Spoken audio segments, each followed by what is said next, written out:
The following is a presentation of Muddy River News. And Ms. Keck, you may inquire. Thank you, Your Honor. Can you tell us your name, please? William Postal, Mr. Postal, can you spell your name for the court reporter right here? P as in Paul, O-S-T-L-E. Thank you. Mr. Postal, can you tell us, are you married? Yes, Do you and your wife have any children? yes. Tell us what children you have. Sarah is the oldest, Becky is the youngest. And how old was Becky before she passed away? Let's see. She was born in 81, so whatever that, Okay, so she was born in 1981. Right. Can you tell us, was Becky married? yes, she was, Who to was she married to? Jim Bliefnick. Did they have any children? Yes, How many children did they have? three children. They were all boys, correct? Yes, that's correct. During the course of their marriage, did Becky buy a gun for Mr. Bliefnick, her husband? Yes, she did. Was that gun a CZ-75 gun? It was. Do you have possession of that weapon? I do not. Do you know when the last time you would have even seen that weapon was? It's been over a year ago. Mr. Postal, I want to talk to you about February 23rd, 2023, okay? Yes, On that day, did you get a message from Timothy Bliefnick? I did. I got a text message from Tim. Did you receive that at about 3:03 in the afternoon on that day? That is the date that was on the text. Mr. Postal, I'm handing you what we've marked as People's Exhibit Number 1. Can you review that and tell us what that is? Yes.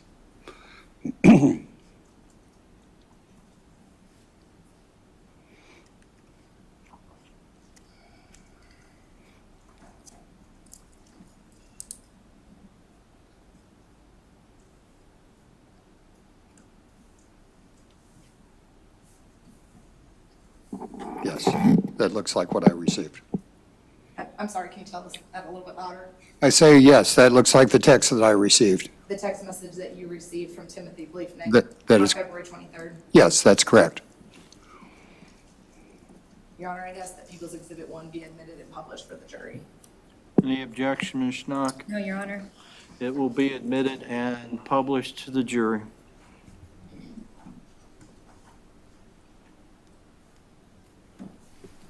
Mr. Postal, you see up here, it shows the phone number that you received that message from, and then that, which was 217-257-3666, correct? I don't know off, That's the number at the very top of that. yes, yes, And then it was to your number, 217-242-5335. that's right? correct, yes. And I'm going to read that to you and make sure I'm reading it correctly. That text message that you received said, "Can you please call Becky and ask her to tell me when she's getting the boys today? I had them last night because she said she was sick, but she hasn't responded to any of the messages I sent today. And I don't know if she's still sick or if she's coming to get them or what's happening. I can keep that again tonight if needed, but I just need her to let me know what she wants to do." Is that what the message says? That is what the message said. And that's the message you received that day at 3:03, correct? Yes, correct. After you received that message, did you try to call Mr. Bliefnick? Yes, I did, and I got no answer. After you didn't receive an answer, tell us what you did. It sounded like something that I needed to check out on my own, so I jumped in the car and drove over to the Bliefnick's house. And where Becky was living at that time, it was at 2528 Kentucky Road That's correct. here in Quincy, correct? Yes, How far away do you live from Becky's house? about 20 minutes away. So you said you jumped in the car, so you arrived around 3:30, is that right?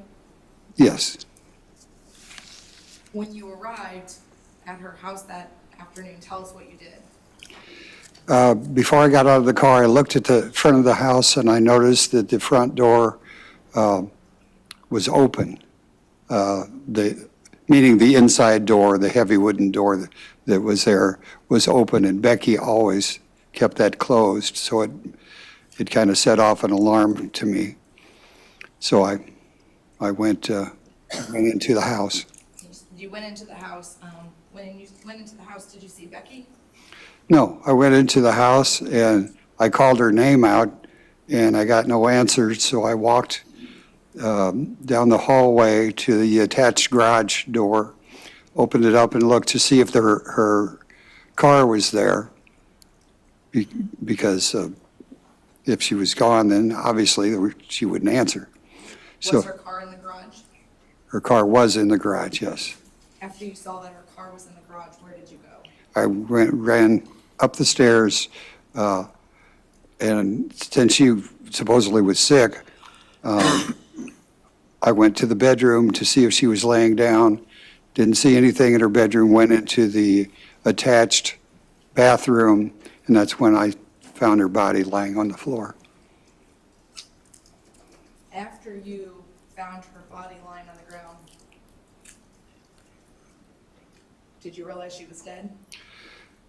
She looked like she was dead, so out of reflex, I went to check to see if she had any heartbeat. I picked up her arm, but rigor mortis had already set in, and her arm was stiff. I moved one of her legs, and the rigor mortis in her leg was also keeping me from moving her. So, What was your next thought that you needed to do? call 911. Were you able to call 911 right I was not, because I unfortunately had left my phone at home. Well, since you had left your phone at home, where did you go? I went over to the neighbors on the east side of Becky's house. Is And that where Rollo Wakey lives? That's correct. And I asked if I could use their phone, and I called 911. Did you also call your wife, Bernie? Yes, I did. And was it decided that Rollo would go get Bernie? Yes, I believe she offered to go.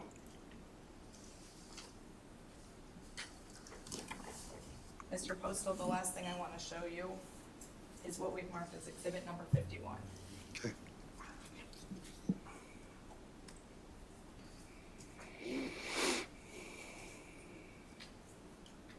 Mr. Postal, do you recognize that picture? Yes, it's what I saw when I looked into the bathroom. Does that reflect how your daughter looked that afternoon of February 23rd, 2023? Yes. Your Honor, I'd ask that People's Exhibit number 51 be admitted and published for the jury. Any objection? Ms. Schnock? No, Your Honor. It will be admitted, and you may publish it.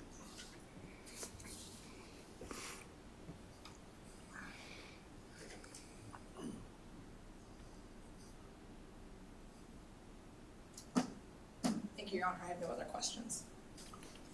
Cross, Ms. Schnock? I apologize, we have one more. All right. Your Honor, Mr. Postal, I'm sorry, I have one other question. You're talking about Becky's husband, Tim Bliefnick. Do you see him here in the courtroom today? Yes. Can you tell us where he's sitting and what he's wearing, please? He's sitting down here with a white shirt and a yellow tie. Your Honor, the record reflects that Mr. Postal has identified the defendant, please. The record will reflect that the witness has identified, excuse me, the defendant. Thank you, Your Honor. No other questions. Ms. Schnock? Thank you. Mr. Postal, are you absolutely certain that Tim did not answer your call the afternoon of February 23rd? Yes. Okay. So would it be correct that he did not instruct you to go to Becky's house that afternoon, but that was a decision that you made on your own accord? He said something to the effect that it needs to be checked out. Okay, so did you talk to Tim? No, it was in a text. Okay. And when you went up to the bedroom and you found Becky in the bathroom. Were her pants ripped in the crotch area in that, when you found her as they were in that picture that was shown just up there? I don't recall. Okay.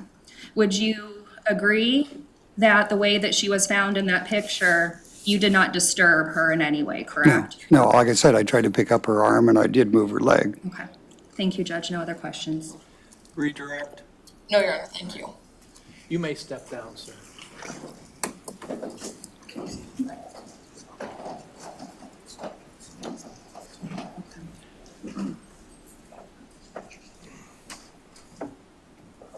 Yeah, it doesn't. I tried to blank it, but it wouldn't blank for me.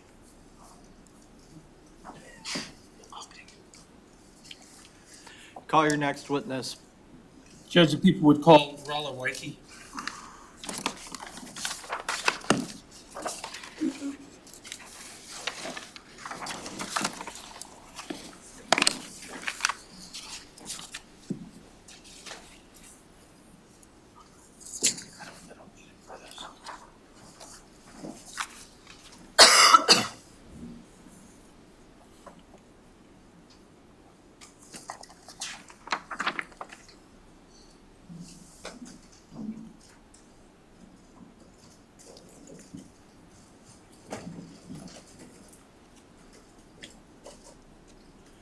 Ma'am, if you would step up to the front of the courtroom, raise your right hand, and then be sworn by the clerk.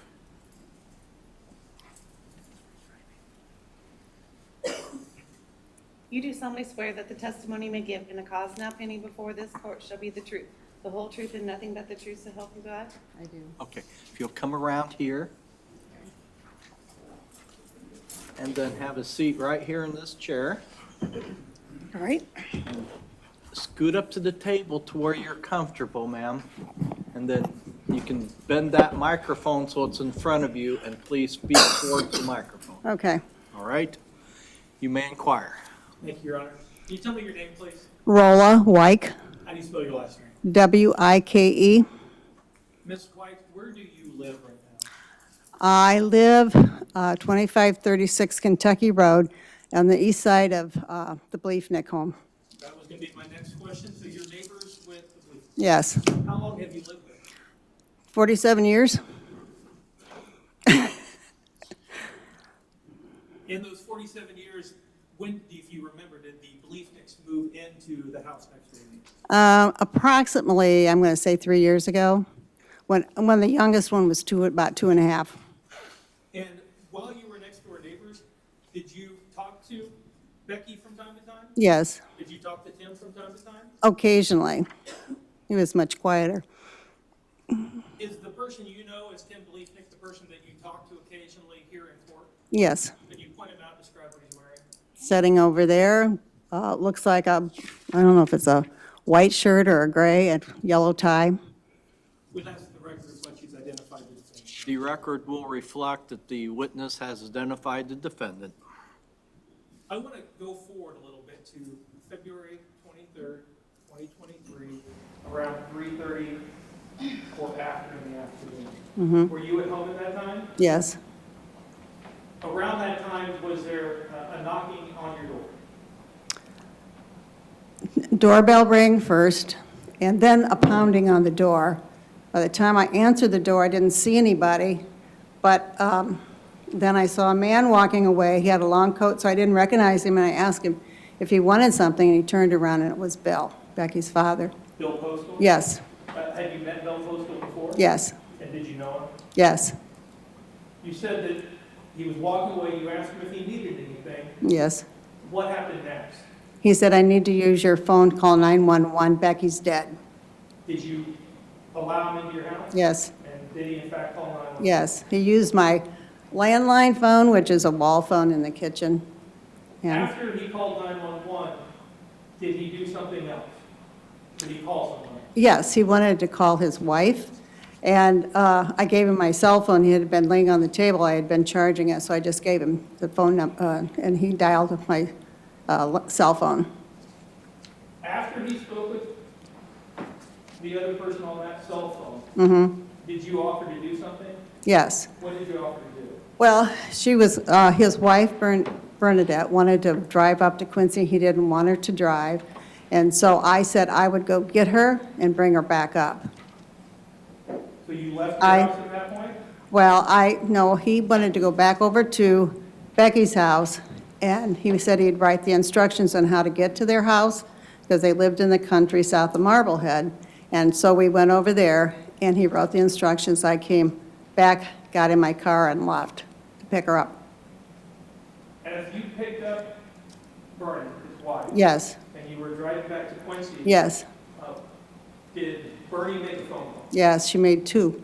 Okay, I want to talk about one phone call. Okay. specific. Did she make a phone call that you overheard? Yes, the first call, And who was that to? that was to Tim. She said, I have to call Tim. When she was on the phone, was the phone up by her ear? Was it in front of her face? No, she was holding it in her hand like this. And you could hear the voice on the other Yes, side of that phone? yes, Was it a voice that you recognized? yes, Was it the voice of the defendant? Tim yes. Bliefnick? Mhm. What did you hear the defendant say in that conversation with Bernie and when you picked her up on the afternoon of the 23rd of February 2023? Well, she told him what happened, that Becky was found dead, and that he said, what? And then she said some other things, I don't remember, but he said, well, the school had called him because Becky didn't pick up the boys, and so they called him. He said that the school had called him. Yes.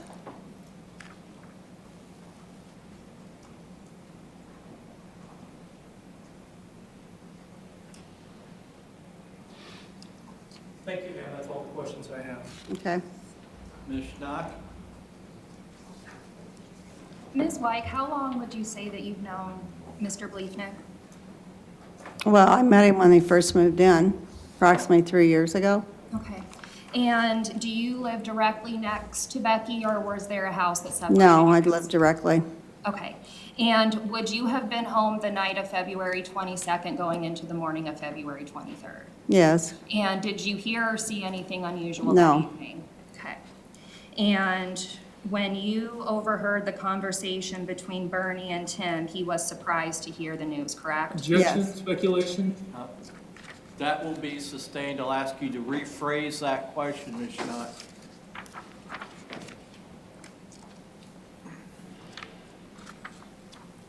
And it's your best recollection that Tim's response to Bernadette was what? Yes. Okay. Was there anything that you observed in the neighborhood on February 22nd or 23rd that was unusual? No. Okay. And you did not see Tim at Becky's house anytime February 22nd or 23rd, correct? No. No other questions, Judge? Mr. Jones, any redirect? No other questions. We would release Ms. Wyke from her subpoena, Your Honor. Okay. Ma'am, you may step down. You're free to go. Okay, thank you. I've confirmed with the defense there's no objection to her being released.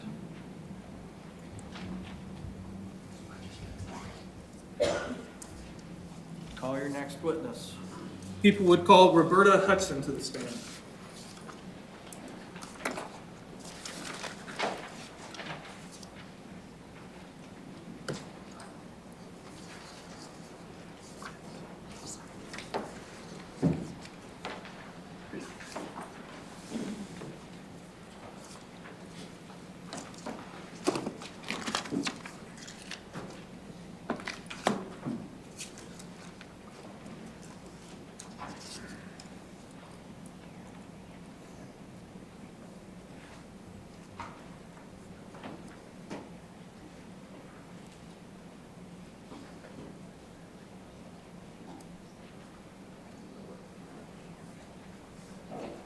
Ma'am, if you could step up to the front of the courtroom and then raise your right hand and be sworn by the clerk. You do solemnly swear that the testimony you may give in a cause now pending before this court shall be the truth, the whole truth, and nothing but the truth, so help God. If you could step up here, ma'am, come around here and have a seat right here in this chair. And then scoot up to the table to where you're comfortable. And then If you could bend that microphone bends, make sure it's in front of you and speak towards the microphone, please. You may inquire. Thank you, Your Honor. Can you tell me your name? Roberta Hudson. And Ms. Hudson, I'm going to have you get a little bit closer to the mic because I'm standing over here and I'm having a hard time hearing you. So one more time. Can you tell me your name? Roberta Hudson. Try one more time. Pull that microphone. Roberta Hudson. There we go. Can you spell your last name for me? Hutson. Ms. Hudson, what do you do for a living? I'm a secretary At what school? St. Peter's School How long have you done it? for 8 years. In the 8 years that you've been the secretary of the school, do you know some of the parents and the children there? Yes, Specifically, do you know Becky and Tim Lee? yes, Have you met them before? yes, And they had 3 little boys, right? that is correct. And those boys went to St. Peter's School? Yes, they do. And what were the names of the little boys? Deacon, Grayson, and Arlen. I want to talk to you about February 23rd, 2023. Okay? Yes, You are the school secretary, you told us, is that right? yes, On February 23rd, 2023, did you call Tim Bliefnick and report any issues at school? no, To your knowledge, did anyone at St. Peter's call Tim Bliefnick? not to my knowledge. In fact, did you receive a phone call from Tim Bliefnick? Yes, I did. And about what time did you receive that phone call? 11:51. What was the nature of that phone call? What did Mr. Bliefnick say to you? He said he was unable to get in touch with Becky, and he knew the boys were going to be walking home, and he told me that he would be picking them up instead of having them walk home. Was that unusual to you in this sense? Before February 23rd, 2023, did the defendant or Becky Bliefnick regularly call you and talk to you about how the boys were going to get home? No, On February 23rd, 2023, did the defendant in fact come to St. Peter's to pick up the children? yes, he did. Are there cameras at St. Peter's in the parking lot or the view part of the parking lot? Yes, And did you get a chance to look at those videos? yes, When you watch those videos, do those videos show the defendant arriving at St. Peter's School? yes. And approximately what time did he arrive at St. Peter's School on February 23rd, 2023? 1:50, What time is dismissal at St. Peter's School? 2:47, So about an hour before the dismissal even began. yes. On February 23rd, 2023, when the defendant arrived, what was he driving? A CRV, Honda CRV, Do you remember what color it was? a rust red, orange kind of color. On February 23rd, 2023, when the defendant arrived about an hour early for pickup, were there any other parents in the parking lot waiting that early? No, The day before, on February 22nd, 2023, did the defendant arrive an hour early? no, The person you know as Tim Bliefnick, is he here in court today? yes. Could you identify him? Sitting at the table with the yellow tie. We'd ask that the record show that the witness has identified the defendant. The record will reflect that the witness has identified the defendant. And if I get a closer look at you. You may. Ma'am, I'm going to hand you what's been marked as People's Exhibits 2 and People's Exhibits 3. It's 2 CDs. The first one says St. Peter's arrival, and the second one says St. Peter's departure. Is that right? Yes, Have you had an opportunity, you've seen the video on both of those, correct? yes, I have. And can you tell us what that video shows in general? What's it a camera of, not specifically, but in general, what it shows? It shows our parking lot and the students entering, the cars entering the parking lot, the students entering the building or leaving the building. When you watch that video, there's a timestamp on that video. Yes, Is that timestamp correct? it's off by 18, 20 minutes. And you know that because you know what time dismissal is. That's correct. And so if the dismissal video shows, let's say 2:30 on it, you know that that's not when dismissal is. That's correct. So the videos are off of the time by about 20 minutes. Yes. Other than that, are there any other issues with the video? Were the video working correctly? No.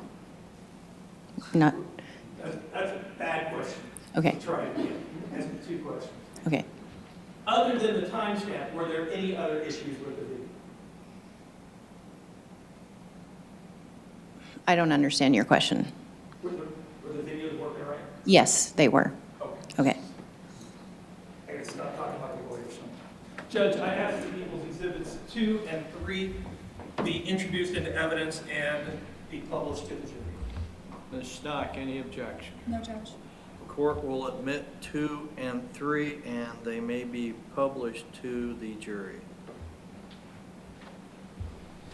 For the record, Your Honor, I will first play People's Exhibit 2, and then I may ask. Thank you.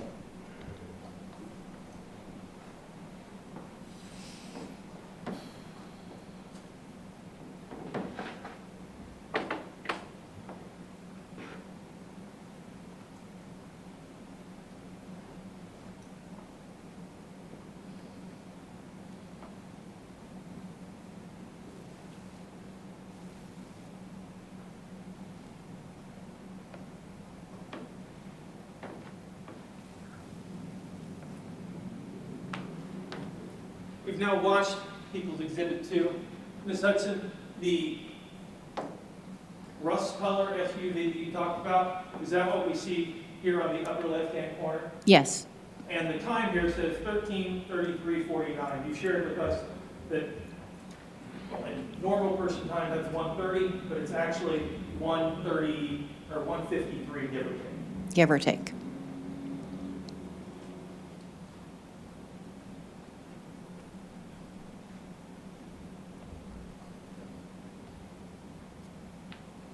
For the record, I am now showing People's Exhibit 3 on the screen. And ma'am, the time on there shows 14:32:12. Again, normal person time, that would be 1:32, but as you shared with us, I'm sorry, 2:32. And as you shared with us, it's about 20 minutes off, so it's Yes. 2:50, give or take. Yes.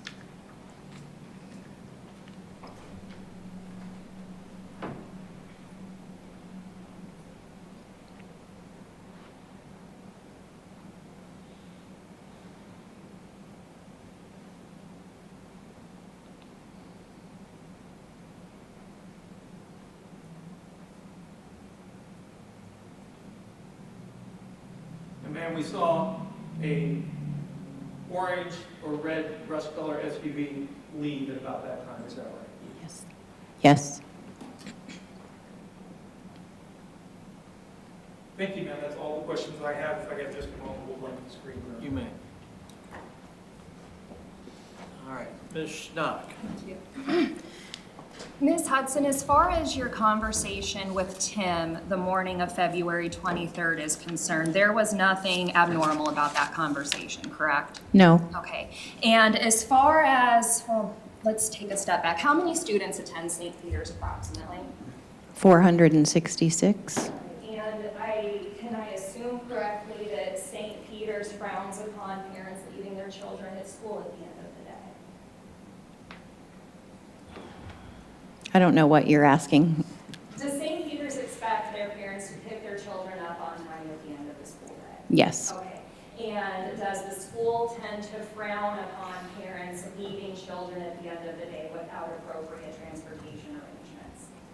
You want kids to have somewhere to go at the end of the day and not be Yes. stuck at school. That is correct. That causes a lot of problems for faculty, for staff, and for the kids especially, correct? For their safety. Absolutely. So if parents have issues picking up their kids at the end of the day, does St. Peter's appreciate them communicating with that sooner rather than later? Yes. And why do you do that? For their safety. All right. So there is nothing unusual about a parent calling the school and making arrangements for their children to get picked up at the end of the day. Is that fair? That's fair. No other questions, Your Honor? Thank you. Any redirect, Mr. Jones? Before February 23rd, 2023, had this defendant called you to make special arrangements for the boys any other time? No. That's all the questions I have. You may step down. All right, and is she released from her subpoena? Thank you, Your Honor. Yes, the people would release her from her subpoena. Any objection? Not to that, Your Honor, no. Yeah, you may go. And before we call next witness, we need to switch out this chair so we have one with rollers so it can be moved.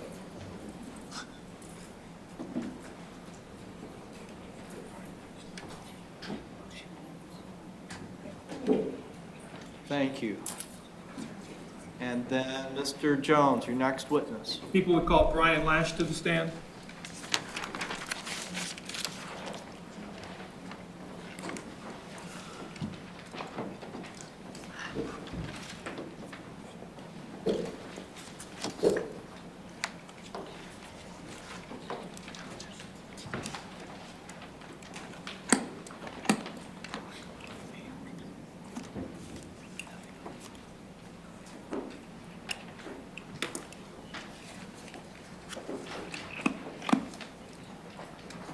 Sir, if you could step up to the front of the courtroom, raise your right hand, and then be sworn by the clerk here.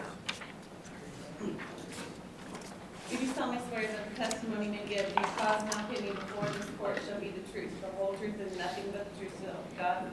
Okay, now if you could come around here and have a seat right here in this chair.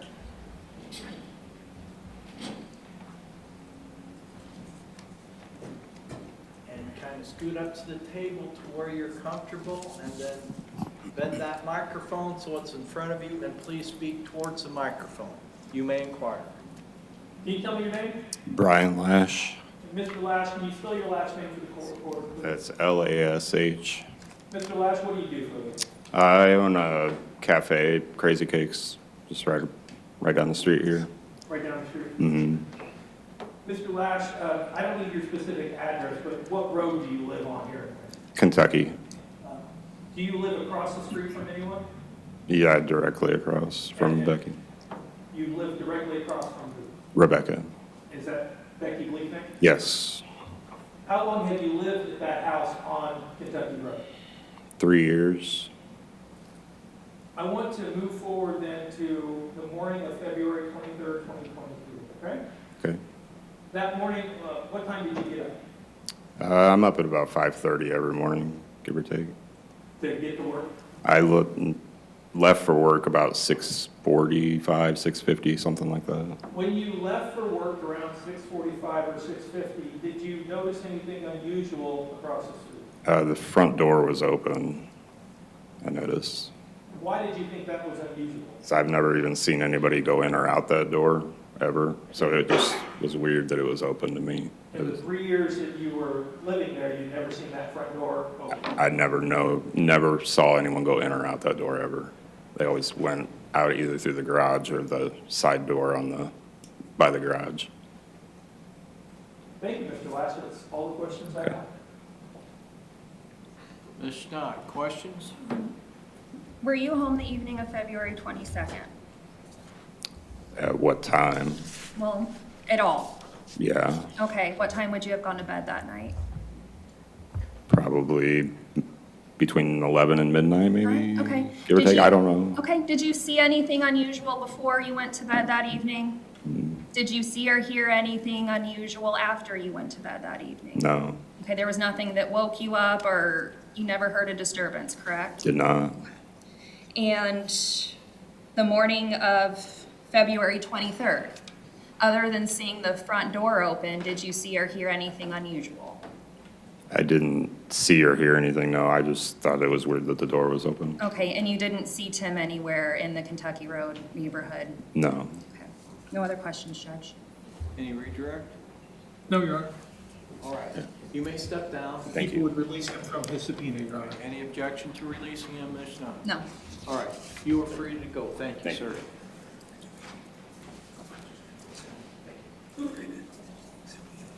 Call your next witness. Your Honor, the people would call Amy Schmiedeskamp.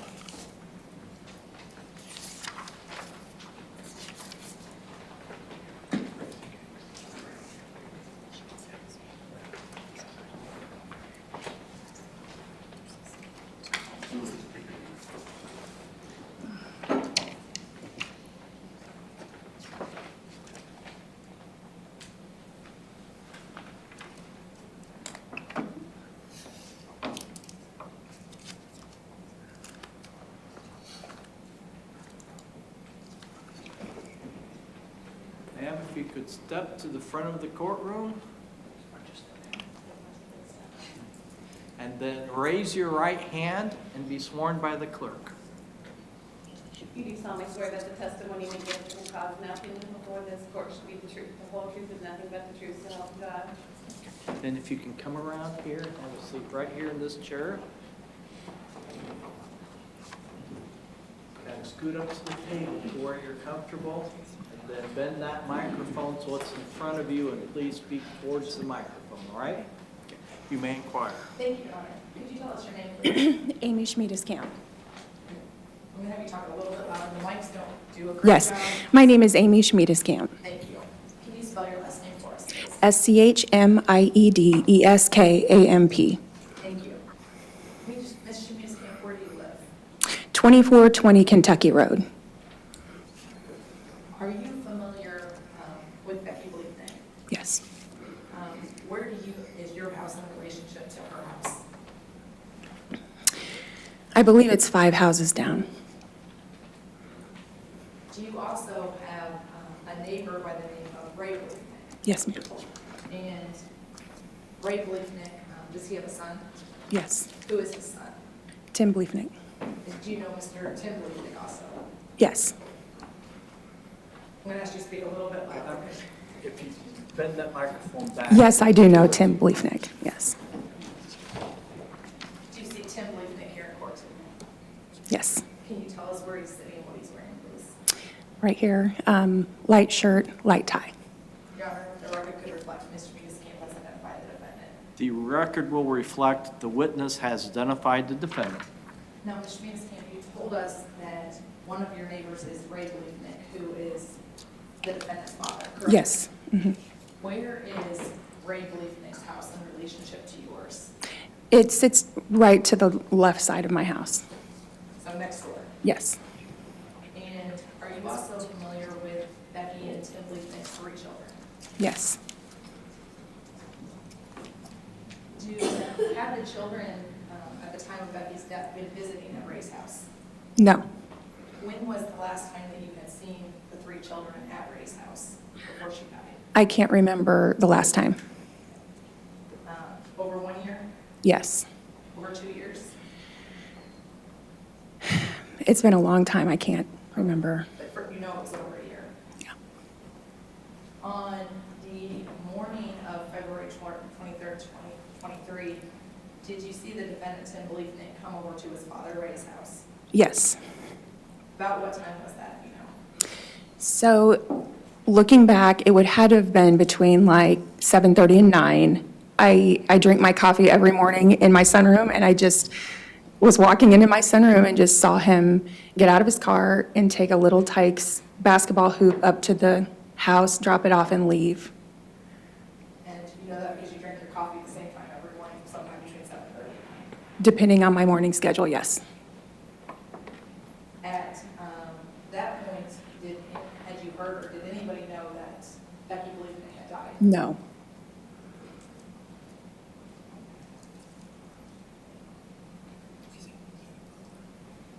Mr. Schmiedeskamp, you said that he brought the little Tykes basketball hoop. Can you tell us who he was? Tim. The defendant? Mm-hmm. No other questions? Thank you. Questions, Ms. Schneider? Thank you. Ms. Schmiedeskamp, you didn't find it unusual to see Tim at his dad's house, correct? Correct. We don't see him there often, but we do see him. Okay, and there was nothing unusual to you about that morning, is that fair? Fair. Okay. And were you home the evening of February 22nd? I don't remember. Okay. Did you sleep at home that evening? Mm-hmm. Okay. Did you hear anything unusual that evening? No. Did you see anything unusual that evening? No. Did you see Tim anywhere in your neighborhood that evening? No. No other questions, Judge? Any redirect? No, Your Honor, thank you. You may step down. Your Honor, I'd ask that Ms. Schmitz can't be released from her subpoena, All please. right. Any objection to releasing her, Ms. Schnott? No, Your Honor. All right. You're free to go, ma'am. Your Honor, the people would call Cecilia Gervais.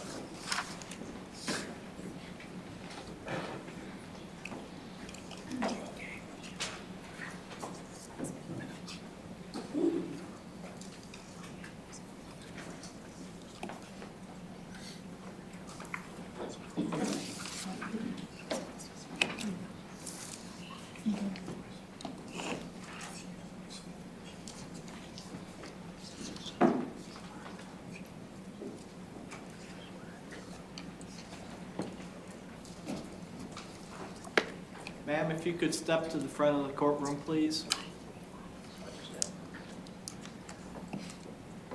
And if you could raise your right hand and be sworn by the clerk. You do solemnly swear that the testimony you give in the cause and opinion before this court should be the truth, the whole truth, and nothing but the truth, so help you God? Okay, and then if you could come around here, please. You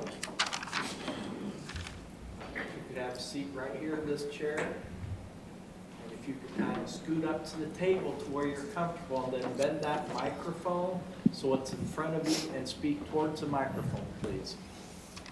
You may inquire. Thank you, Judge. Can you tell us your name, please? Cecilia Gervais. And I'm going to have you spell your first and last name. Okay. Court reporter. Cecilia Gervais. And you go by Celia, is that right? Correct. Ms. Gervais, where do you live? St. Peters, Missouri, How long have you lived in St. Peters? since 2016. Did you live in the Quincy area for a while? I did.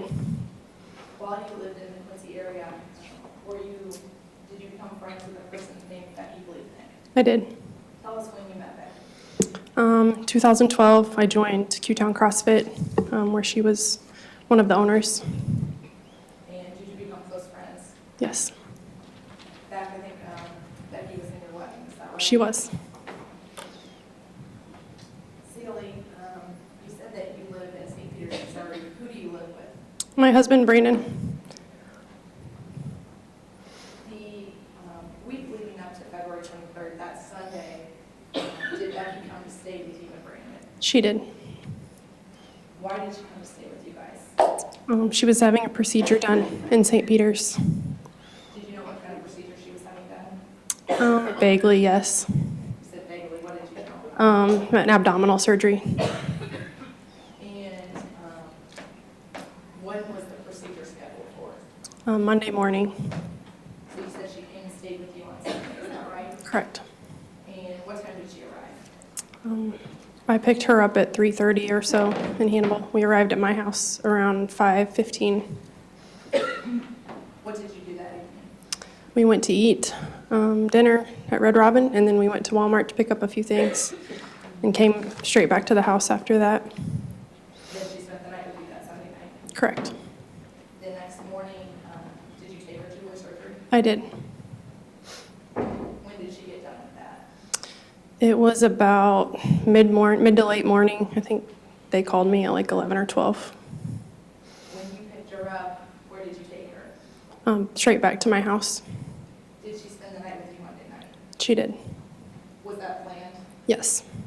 Was that so you and your husband could help her out after her surgery? Yes. Tell us what Becky's physical condition was after her surgery. She was in a lot of pain, hunched over from the surgery. She needed help walking up the stairs to get to the bedroom. That evening, Monday evening, before February 23rd, did you yourself start to feel sick? I did. Because of that, the next morning, did you drive Becky back home to Quincy? I did not. Who drove her back to Quincy? My husband, Brandon.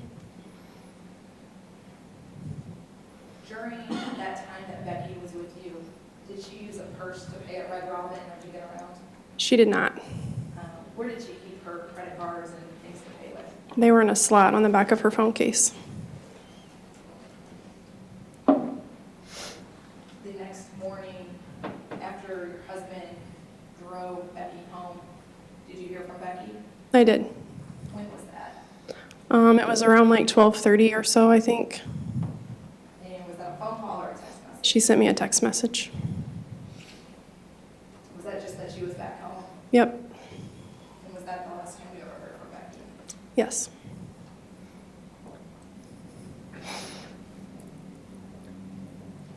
I don't have any more questions, Celia. Thank you.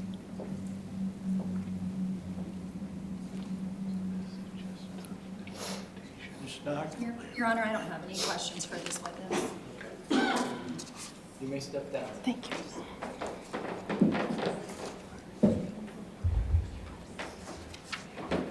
Your Honor, I ask that Ms. Gervais be released from her subpoena, please. Okay, any objection to releasing her, Ms. Schnock? No, Your Honor. Okay, you're released, ma'am. You're free to go or stay.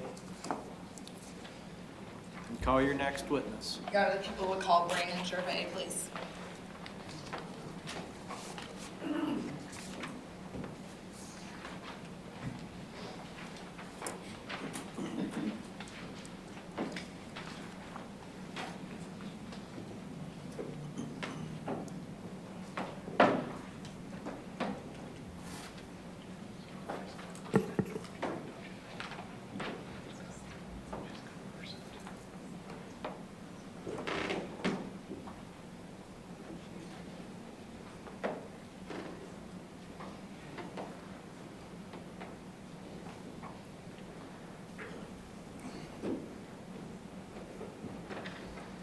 Sir, if you could step to the front of the courtroom.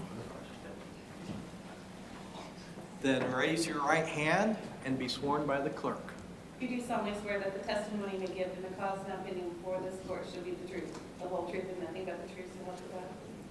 Okay, if you'll come around here. And have a seat in that chair. Kind of scoot up to the table to where you're comfortable. And then bend that microphone so it's in front of you, and please speak towards the microphone. Sure. You may inquire. Thank you, Your Honor. Could you tell us your name, please? My name's Brandon Gervais.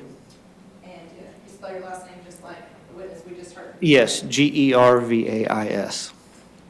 Gervais, you are married to Celia Gervais, is that correct? Yes, You guys live in St. Peters, Missouri? yes, Do you know Becky Bliefnick? yes, Did Ms. Bliefnick come and stay with you the Sunday before February 23rd? yes. Can you tell us why she stayed with you? Yeah, she had a surgery that she was going under on the morning, that Monday morning. Sorry, I don't know my dates, but that Monday morning. And then she stayed at our house for recovery before her post-op appointment on Tuesday morning. Who took her to that post-op appointment on Tuesday morning? I did. Why did you take her to that appointment? My wife fell ill on Monday, and because she was in her post-operative state, she didn't want to get her sick, so I decided that I would take her. You said you took her to that post-op appointment on Tuesday morning, February 21st. Thank you. That morning, after you took her to that appointment, did you realize that you had left her bags back at your house? Yeah, I think she had left her overnight bag on the in the bathroom, and so I went back and got her bag while she was in her post-op appointment because the doctor's office is 5 to 10 minutes from our house, and so I assumed that while she was in the post-operative appointment that I'd be able to get home, get the bag, and come back to be able to pick her up in time. After you got the bags for her, did you go back to pick her up? Yes, Where did you take her? and then I took her to her house Here in Quincy? in Quincy. When you got there, did you help her get inside? Yes. Was she able to carry your bags inside? No, I carried her bags inside. Do you remember what types of bags did she have? Yeah, she had a backpack. I think she was taking some of her classes for nursing school, so she did some of that at our house while she was there. So she had I think it was a gray North Face backpack, and then a gray Under Armour duffel bag that she had her belongings in. What time did you drop her back off on Tuesday morning? It was about 11 o'clock. After you dropped her off, did you leave and head back to St. Peters? I actually we had my in-laws' car. My wife was home the weekend prior, and so we had their car so that we could swap car seats. So our children were in Monroe City, and so I had to drive to Monroe City and pick up our children before driving back to St. Peter's. Things you do with kids. That's right. No other questions, Your Honor. Thank you. Ms. Schneider? Thank you.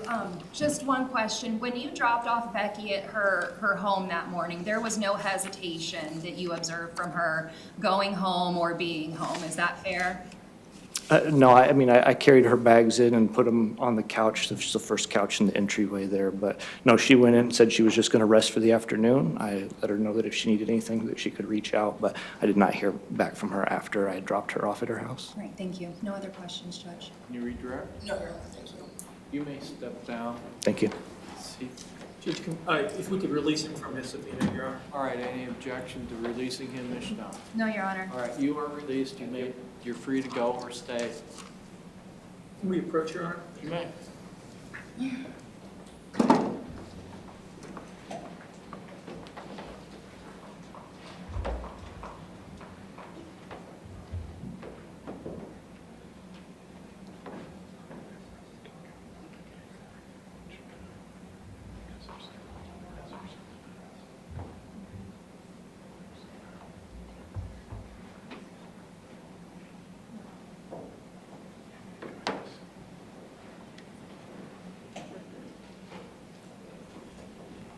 All right, ladies and gentlemen of the jury, sometimes we discuss really important things up here. The witness schedule is that the people don't have witnesses scheduled yet this morning, so we are going to take our lunch now. So that's what we discuss sometimes, when's the appropriate times to break. So we are going to break now. We are going to get lunch. We will start again at 1 o'clock, so I'd ask that you be back in the jury room by quarter till or 10 till 1, so we can start right at 1 o'clock. And again, lunch will be on your own, and you're free to go wherever you wish then. Muddy River News. Our home, our news.